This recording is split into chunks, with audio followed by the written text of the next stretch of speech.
नमस्कार, स्वागत है आप सभी का। मैं हूं आपके साथ श्रावणी पटनायक। बुलेटिन की शुरुआत करेंगे। सीएम भूपेश बघेल ने अपने निवास पर बिलासपुर संभाग के अतिथियों को दोपहर भोज पर आमंत्रित किया और उनके पहुंचने पर उनका गर्मजोशी से स्वागत भी किया। बता दें कि भेंट मुलाकात के दौरान सीएम ने इन अतिथियों के घर भोजन किया था।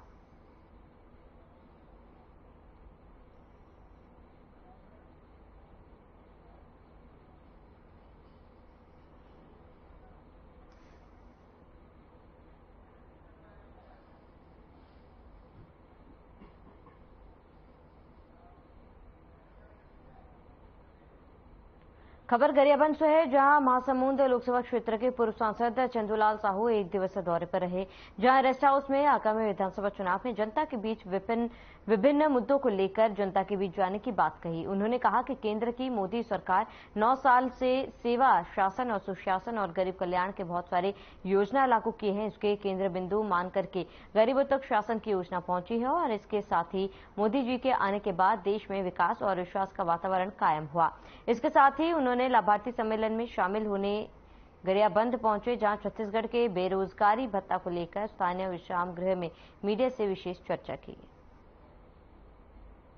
साथ में ये सरकार बहुत बड़ा छल किया है, बहुत बड़ा धोखा इनके साथ में हुआ है। बड़े तैयारी के साथ में, बड़े उम्मीद के साथ बहुत से युवा साथी पूरी तैयारी करके पीएससी की परीक्षा में बैठते हैं, लेकिन ये पीएससी की परीक्षा भी घोटाला का, भ्रष्टाचार का भेंट चढ़ गया।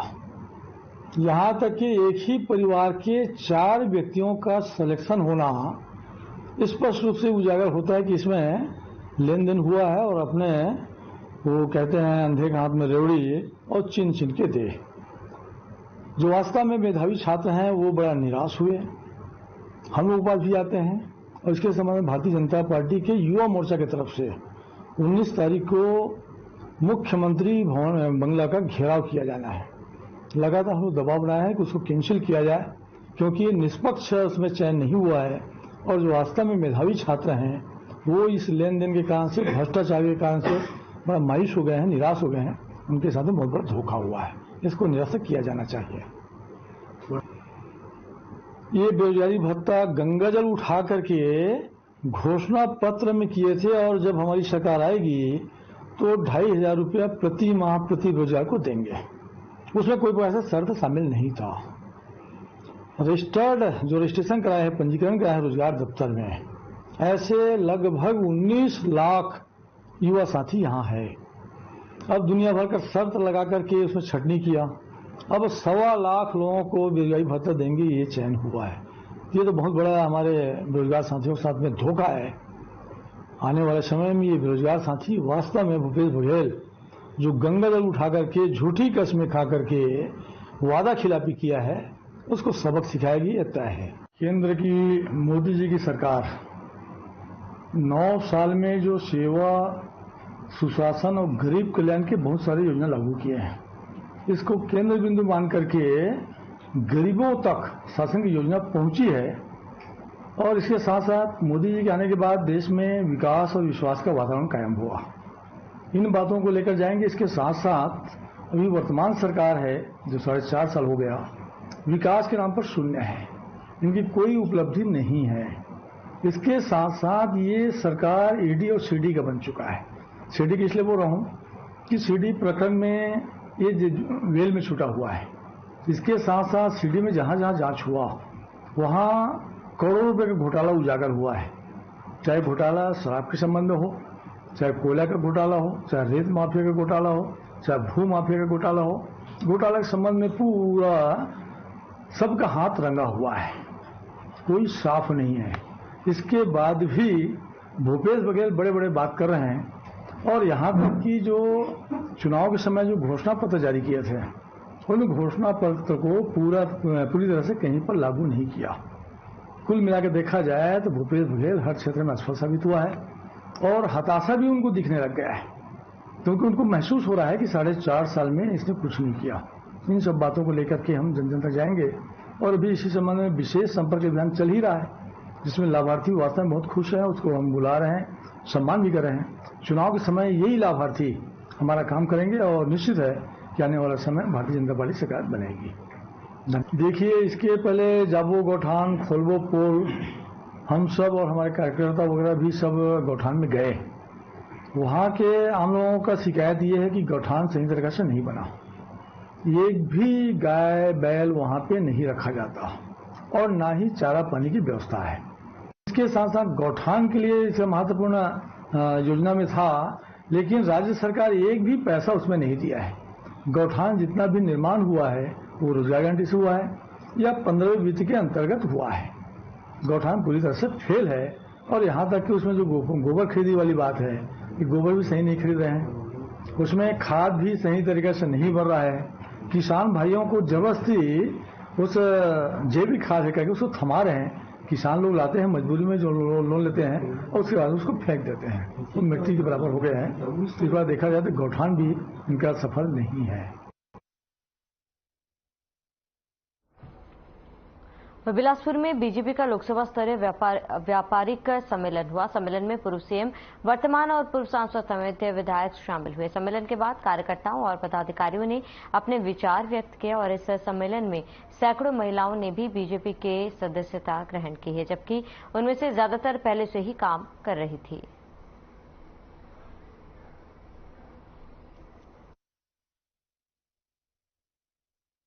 आपको हर बात अच्छी लगती है, उनकी ऐसी कोई बात ही नहीं है जो बुरा लगने वाली कोई बात होगी। ऐसा नहीं है भैया। आज ही देखिए हमारे बिलासपुर लोकसभा व्यापारिक सम्मेलन का आयोजन हुआ, उसमें काफी मात्रा में संस्थाओं ने बढ़कर हिस्सा लिया। कम से कम 30 से 35 महिलाएं आज इसमें शामिल हुई। मोदी जी की हर योजना महिलाओं के लिए होती है और आगे का निरंतर होती जा रही है। ऐसा नहीं लगता कि कुछ और हम की तब्दीली से देश के विकास में महिलाओं की भागीदारी के लिए मोदी जी हर क्षेत्र में काम अपना कर रहे हैं। कि उनकी जो भी योजनाएं और झूठी और गड़े वो हम लोग अभी तक जितने भी देते आए हैं, इतने भी कार्यकाल में कि जो भी उनका कार्यक्रम होता है या जो भी कार्य करते हैं महिलाओं को ध्यान में रख किया जाता है। जैसे कि उज्ज्वला से ही ले लीजिए, आज घर की महिलाएं ऐसी थी कि चूल्हा चौका के इतने व्यस्त रहती थी कि उनके आँख का रोशनी तक खराब हो जाता था। आज ऐसा है कि घर घर में उज्ज्वला है। अपने बच्चों को जो टाइम लकड़ी काटने से लेकर जो बच्चों को टाइम नहीं दे पाते थे वो आज बच्चों को दे रहे हैं। उसके बाद जब स्वास्थ्य योजना ले लीजिए, उसके बाद फिर अपना बेटी बचाओ बेटी पढ़ाओ। अब पूरी दुनिया कोरोना काल में डूबी थी, तब महिलाओं के हाथ में अपने खर्चे के लिए भी 2 रुपए की कहीं से जुटाना पड़ता था। तब मोदी सरकार ने हर एक के खाते में जन धन के नाम शुरू किया, महिलाओं को उनके नाम से खाता दिया गया और हर एक खाते में 75 रुपए डाले गए। वो सब महिलाओं को ही मिला गया। ये तो वही जनता बताई कितनी सीट। पिछले बार तो 4 सीट यहाँ सबसे ज्यादा छत्तीसगढ़ से बिलासपुर सीट से जीते थे। बिलासपुर लोकसभा में 2018 में 4 सीट जीते थे, उसके पहले 5 सीट थे हम लोग। इस बार भी हमारा बढ़ोतरी होगा। इस बार भी बढ़ोतरी होगा। पूर्ण बहुमत से सरकार बनेगी आप लोग कह रहे हैं, क्या आधार है? पूर्ण बहुमत सरकार इसलिए कह रहे हैं कि जनता जो है 4.5 साल में इस सरकार के भ्रष्टाचार से परेशान हो गए। अपराध में बढ़ोतरी हुआ है। आप देखें बिलासपुर शहर में इतनी शांति रहती थी, आए दिन अपराध हो रहा है। अपराधियों को संरक्षण देने कांग्रेस के नेता ने, तो उससे त्रस्त हो गए। मोदी जी सबके साथ, सबके विकास और सबके विश्वास के साथ जो नरेंद्र मोदी जी के नेतृत्व में भारत में जो चल रहा है, और उसी के आधार पे हम पुनः भारत में अपने भारतीय जनता पार्टी की सरकार बनाएंगे और नरेंद्र मोदी जी को फिर से लाएंगे।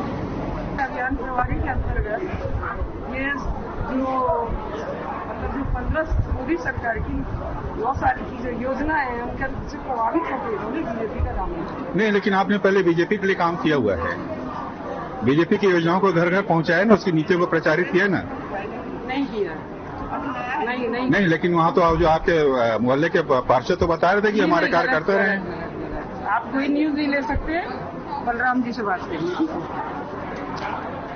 हमने ये कहा कि हमारे व्यापार सरलीकरण किया जाए। हम ये उम्मीद लेके आए और आगे भविष्य में अच्छा ही होगा। जीएसटी पे बात हो रही थी, क्या तकलीफ है जीएसटी से व्यापारियों को? व्यापारी को तकलीफ यही है कि उसमें लिखा पढ़ी ज्यादा सरलीकरण होना चाहिए। समाज का कैसे हो सकता है, उसका रोड मैप बना के हम सबने काम किया और निश्चित रूप से उसका नतीजा निकला और आज हम तेजी के साथ आगे बढ़ रहे हैं। मोदी जी के 9 साल 30 मई को पूरे दिन 30 जून तक एक कार्यक्रम चल रहा है। 9 साल की यात्रा, अद्भुत यात्रा। उस यात्रा में कितनी चुनौतियां थी। कोविड का वो दौर 1.5 साल से लेकर 2 साल तक दुनिया का सारा व्यापार जगत मंदी के चपेट में आ गया। मुख्यमंत्री अधीर रंजन और उन्नयन विकास प्राधिकरण सदस्य और क्षेत्र विधायक अनूप नाग ने अपने विधायक कार्यालय पंखाजूर में परलकोट क्षेत्र के लगभग 16 ग्राम पंचायतों को 40 लाख रुपए की लागत से जलप्रदाय हेतु एक पानी टैंकर सभी 16 पंचायतों को प्रदान किया, जिनको पूजा अर्चना के उपरांत विधायक नाग ने हरी झंडी दिखाकर क्षेत्र के जनप्रतिनिधियों के द्वारा रवाना किया।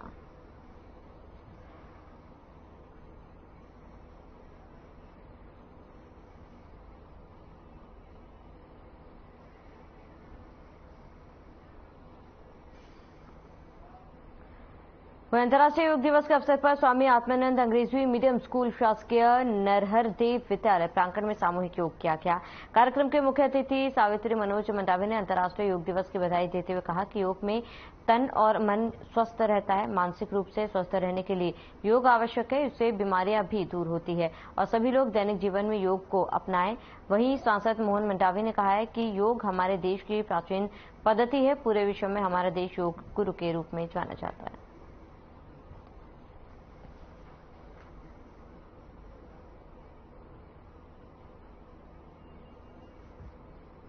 हमारा आज का जो योग दिवस विश्व को संदेश देने के लिए है।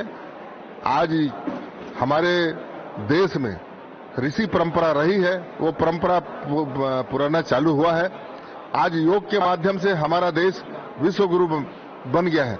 आज कहीं न कहीं पूरे विश्व में योग हो रहा है और निश्चित रूप से जो योग करता है तो निरोगी रहता है। करो योग रहो निरोग। आज हमारे कांकेर जिला में जिला प्रशासन के माध्यम से अच्छा व्यवस्था रहा और ये संदेश गांव-गांव तक जाएगा और हम जिला प्रशासन को धन्यवाद देते हैं, आयोजन समिति को धन्यवाद देते हैं और हमारे मीडिया के साथियों को भी धन्यवाद देते हैं कि ऐसे योग का प्रचार प्रसार अधिक से अधिक हो और लोग। बस आज सबसे पहले तो मैं अंतर्राष्ट्रीय योग दिवस की हार्दिक बधाई सबको देना चाहती हूँ। तो वाकई में योग के माध्यम से हमारा जो शारीरिक या मानसिक स्वस्थ रहना है तो योग को जरूर अपनाइए और मैं सब लोगों से यही कहना चाहूंगी, अगर अपने को स्वस्थ रखना है तो जरूर अपने लिए समय निकाल के योग और एक्सरसाइज जरूर करिए। और ऐसे भी पूरे प्राचीन पद्धति से जो है योग जो है हम चला आ रहा है और आज जो है योग का प्रसार बहुत हो रहा है और वाकई में आज के आपाधापी से दिनचर्या में लोग योग को भूल गए थे, पर आज जो है नए सिरे से पूरा योग जो है प्रचार यहाँ प्रसारित हो रहा है और सब पूरा योग को अपना रहे हैं। स्वस्थ रहना है तो बिल्कुल योग करिए और एक्सरसाइज करिए। बस मैं यही संदेश देना चाहता हूँ।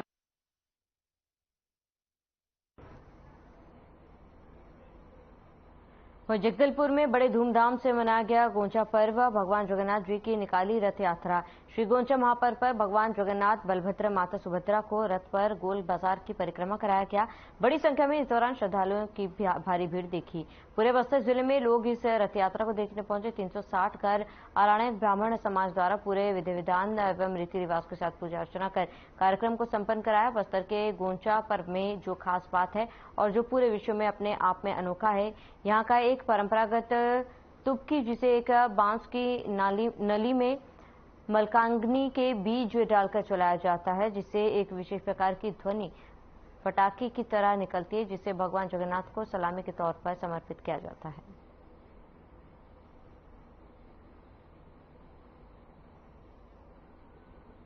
जी, गोंचा का ये मार्ग पर जो कि 600 साल से पुरानी ये परंपरा चली आ रही है, जिसमें कि हम गोंचा के रूप में मनाया जाता है बस्तर में, जिससे विश्व में इसे जगन्नाथ प्रभु की आराधना और आराध्य माँ हमारे जितने भी हमारे जगन्नाथ प्रभु, जगन्नाथ, बलभद्र, सुभद्रा, उनकी पूजा अर्चना की जाती है। आज रथारूढ़ होते हैं। आज का ये ऐसा दिन है जिसमें प्रभु रथ में बैठ करके यहाँ पे भ्रमण लेते हैं और जो लोग बीमार हैं और देख नहीं सकते, प्रभु के पास जा नहीं सकते, वो वहीं से दर्शन कर सकते। इसलिए जगन्नाथ प्रभु अपना राउंड लेते हैं, पूरा एक परिक्रमा करते हैं और इसी परंपरा के तहत मैं यहाँ पे चांदी के झाड़ू से झाड़ू लगाता हूँ, जिसे हम छेरापोरा कहते हैं। और ये पुरानी परंपरा चल जिसमें तुबकी आप सुन रहे हैं, जो आवाजें आ रही है, ये तुबकी का अनोखा एक कार्यक्रम है जिसमें कि यहाँ पे अपना पेंग करके गोली आती है, जिससे लोग एक दूसरे को मारते हैं, जो कि बांस से बनाया जाता है, और एक दूसरे को मार करके उसका मेडिसिनल वैल्यू भी है, क्योंकि जब स्किन पे लगता है तो उसका मेडिसिनल जो वैल्यू है, इससे आपको कहीं ना कहीं इधर का ऐतिहासिक गोंचा पर्व का 616 साल पूर्ण हो रहा है और हमारे बस्तर के महाराजा जब जगन्नाथ भगवान के दर्शन करने गए थे तो वहाँ के राजा ने प्रभु के प्रति इनकी भक्ति को देखकर बहुत प्रसन्न हुए थे और उन्होंने राजा पुरुषोत्तम देव को रथपति की उपाधि देते हुए एक रथ दिया था। जब वो बस्तर महाराजा जगदलपुर आए तो भव्य स्वागत हुआ और उसी समय से ये गोंचा पर्व बड़े धूमधाम से मनाया जाता है। आज पूरे बस्तरवासी बड़े उत्साह के साथ गोंचा का पर्व मना विधि विधान के अनुसार भगवान स्वामी जगन्नाथ जी की पूजा अर्चना की जाती है। उसके बाद आज ही के दिन से रथ परिक्रमा की जाती है, भगवान जी को रथ पे लाया जाता है। उसके बाद फिर पूजा अर्चना कर रथ की परिक्रमा कर रथ को निकाला जाता है। ये है हमारे बस्तर का इतिहास, ये है हमारे बस्तर का गौरवशाली इतिहास, जिसमें गोंचा पर्व पर देख रहे हैं आप पूरे शहर में और ग्रामीण अंचलों से, दूरस्थ अंचलों से आए लोगों में कितना उत्साह है। मैं आज के दिन गोंचा पर्व की रथ यात्रा की सभी बस्तर वासियों सहित छत्तीसगढ़ वासियों और देशवासियों को हार्दिक शुभकामनाएं और बधाई देता हूं।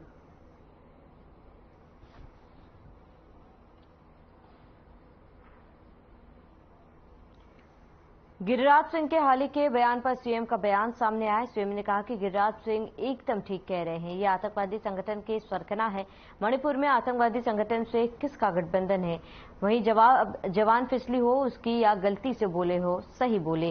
वहीं गिरिराज सिंह के धर्मांतरण वाले बयान पर सीएम ने कहा कि मैं तो कहता हूं बीजेपी के समय सबसे ज्यादा धर्मांतरण हुए हैं, ये लोग चुनौती क्यों नहीं लेते? हमने तो बकायदा जांच कराई, जहां हुई वहां कार्रवाई भी हुई। राज्य और केंद्र में इनकी सरकार थी, फिर कानून क्यों नहीं बनाया गया? तो सवाल इस बात का है 2005 से 6 के बाद ये लोग कानून बनाए थे, आज तक अनुमति लेके नहीं पाए। इसीलिए मैं कहता हूं भारत सरकार क्यों नहीं करती। आखिर जो 2006 में विधानसभा में बिल पारित हुआ वो आज तक के अटका क्यों है, क्यों नहीं करा लिए? 15 साल इनको मौका मिला। इसमें 2014 से 2018 तक इनकी सरकार थी, केंद्र में भी राज्य में, तब क्यों नहीं करा पाए? तो ये केवल चुनाव के समय ही ये लोग कहते हैं, लोगों में विद्वेष फैलाने के लिए करते हैं। और अब धर्मांतरण की शिकायत जहां भी आई सब जगह हम लोगों ने जांच कराया, जहां गलत पाया गया वहां कार्रवाई भी हमने की है। मैं तो कह रहा हूं कि भारतीय जनता पार्टी के शासनकाल में सबसे ज्यादा चर्च बने, खंडन करके बताया। उनके पास तो सारी एजेंसी हैं और भाजपा के लोग आरोप लगाते हैं विदेशी फंडिंग। विदेश का फंडिंग भारत सरकार से अनुमति के बिना कैसे आ सकता है? यहां तो सारे एनजीओ का पूरा वो शिकंजा कस लिए हैं, तो ये कैसे आ रहा है? तो बिना आपकी सहमति नहीं आ रहा, मतलब आप ही करा रहे हो सब। आम आदमी पार्टी कार्यकर्ताओं ने प्रेस कॉन्फ्रेंस कर सरकार पर जमकर निशाना साधा। आपने आरोप लगाया कि प्रदेश में रेत माफियाओं का बोलबाला है। आम आदमी पार्टी के कार्यकर्ताओं ने कहा कि सरकार माफियाओं को सहारा देती है। बोल रहे हैं कि आप जो नियम है उस नियम का पालन करवाइए। लोग क्या बोल रहे हैं? लोग कुछ भी बोल सकते हैं। कोई भी चीज संविधान, नियम और कानून से चलता है। अगर आपके लीज होल्डर के लिए कोई नियम है तो उस नियम का पालन क्यों नहीं होता है? आपने वेब्रिज क्यों नहीं लगाया? आपने गाड़ी का काटा क्यों नहीं कराया? आपने वीडियोग्राफी क्यों नहीं कराया? आपने रॉयल्टी क्यों नहीं काटा? आपने बोर्ड क्यों नहीं लगाया? आपने बिल क्यों नहीं काटा? हम तो डिमांड कर रहे हैं ना कि आप ये चीजें लाइए, अपने आप सब कुछ दूध का दूध और पानी का पानी हो जाए। आम आदमी पार्टी रेत माफियाओं का नाम सरकार को देती है। छत्तीसगढ़ सरकार खुद रेत का अवैध उत्खनन कर रही है। वो इस प्रकार की जितनी भी छत्तीसगढ़ के अंदर खदानें हैं उनके लीज होल्डर बाकायदा सरकार से कॉन्ट्रैक्ट पे लीज लेते हैं, लेकिन उनकी कुछ नियम और शर्तें होते हैं जिनका सरकार खुद उल्लंघन करा रही है। सबसे पहली शर्त होती है वहां पे एक बोर्ड लगाना है जिसमें ठेकेदार का नाम होगा, माइनिंग इंस्पेक्टर का नाम होगा, दोनों का मोबाइल नंबर होगा, एरिया होगा, अवधि होगा और टोटल क्वांटिटी रेत की कितनी निकालनी है, पहली चीज। दूसरी चीज वेब्रिज लगाना है कि आप कितना माल लेके जा रहे हो। तीसरी चीज आपको एक कैमरा लगाना है ताकि हर एक गाड़ी की मैपिंग हो सके, कोई गाड़ी बिना चोरी की ना जाए। हर गाड़ी की रॉयल्टी काटना है और आखिरी में आपको हर रेती की गाड़ी को एक बिल देना हो, भी पक्के का जीएसटी वाला। भारतीय जनता युवा मोर्चा के राष्ट्रीय अध्यक्ष सांसद तेजस्वी सूर्या ने छत्तीसगढ़ में भाजपा की सरकार बनने पर पीएससी घोटाले की सीबीआई जांच का भरोसा दिलाते हुए कहा कि छत्तीसगढ़ में अफसर और कांग्रेस के नेताओं की संतान न होना आम नागरिकों के बच्चों के लिए गुनाह है। सामान्य अभ्यर्थियों की योग्यता को दरकिनार कर पीएससी भर्ती घोटाला किया गया। तेजस्वी सूर्या ने कहा कि प्रदेश में भाजपा की सरकार बनने के बाद पीएससी घोटाले की जांच सीबीआई को सौंपी जाएगी और इसमें शामिल सभी लोगों को दंडित किया जाएगा। साथ ही आपको बताते सोमवार को यहां भाजयुमो के पीएससी संग्राम के तहत आयोजित सभा और मुख्यमंत्री निवास घेराव रैली को संबोधित कर रहे हैं।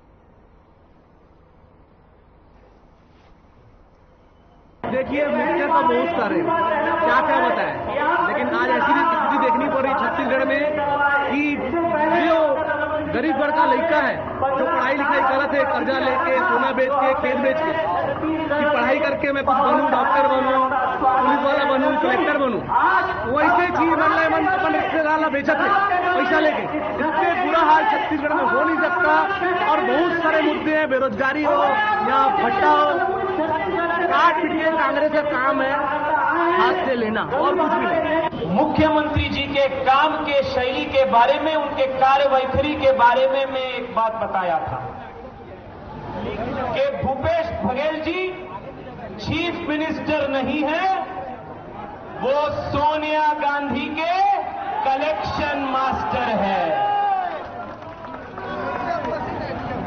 6 महीने पहले मैं ये बात बोला था। आज मैं जो 6 महीने पहले बोला था वो ठीक साबित हो चुका है। शराब का घोटाला हो, कोयले का घोटाला हो या पीएससी का अभी का घोटाला हो, हर घोटाले में सीएम साहब अपने कलेक्शन मास्टर का उनका क्षमता दिखा रहा है।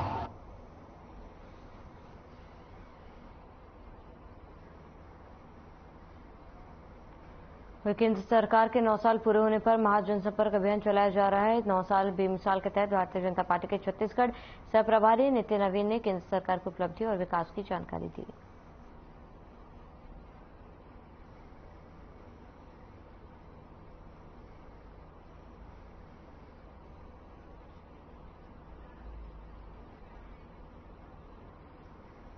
तो बीजेपी के 9 साल पूरे हुए, इसी को लेकर जगह जगह महाजनसंपर्क अभियान आयोजित किया जा रहा है, जहां पर सरकार की उपलब्धियां गिनाई जाती है।